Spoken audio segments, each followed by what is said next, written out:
Report. Yeah. Thank you, Martha. 25 minutes now before the hour. Donald Trump doubling down on his vow to have a special prosecutor reopen the investigation of Hillary Clinton's emails and her server. Speaking once again about his plan last night, here is what he said at a rally in Pennsylvania. When I said we are going to get a special prosecutor to figure this deal out, 33,000 emails. She deletes them. She bleaches them that nobody does because it's such an expensive process. She gets a subpoena from the United States Congress. The judge has been listening. Our Fox News senior judicial analyst. How you doing? Good. Napolitano right there. How do we understand this legally? I'm not sure what he means when he says special prosecutor. If he means a special prosecutor to reinvestigate Hillary Clinton, the question becomes, can the Justice Department reopen a case that already closed? Answer, yes. That would violate internal Justice Department regulations, but it would not violate the law. He would not need a special prosecutor for that. He could have his own attorney general reopen the investigation and assign a new team of people to examine the same evidence and look at it differently the way the president, if he's president, wants it looked at.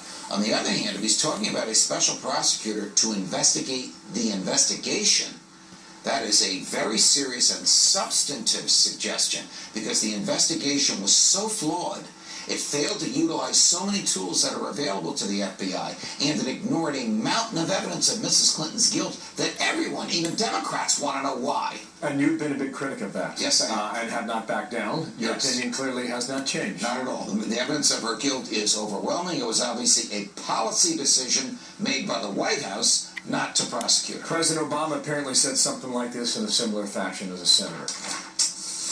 April 2008, Philadelphia Daily News, quote, "What I would want to do is to have my Justice Department and my Attorney General immediately review the information that's already there. I think that you are right. If crimes have been committed, they should be investigated." This was in reference to war crimes. Right. He continues, "I would not want my first term consumed by what was perceived on the part of Republicans as a partisan witch hunt, because I think we've got too many problems we've got to solve." You know, he doesn't mention George Bush by name. One could argue he was talking about the then sitting president.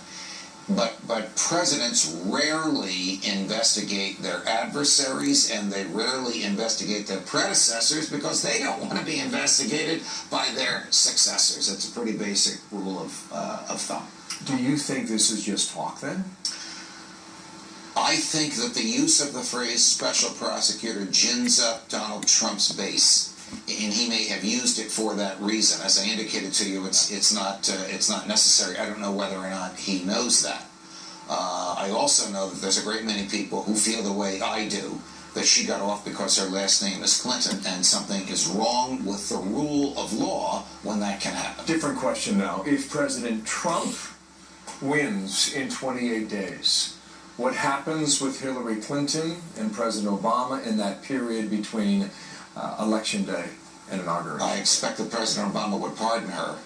Really? Yes, to avoid this from happening, and obviously he can do that. The pardoning power is absolute. If she's elected, she can pardon herself.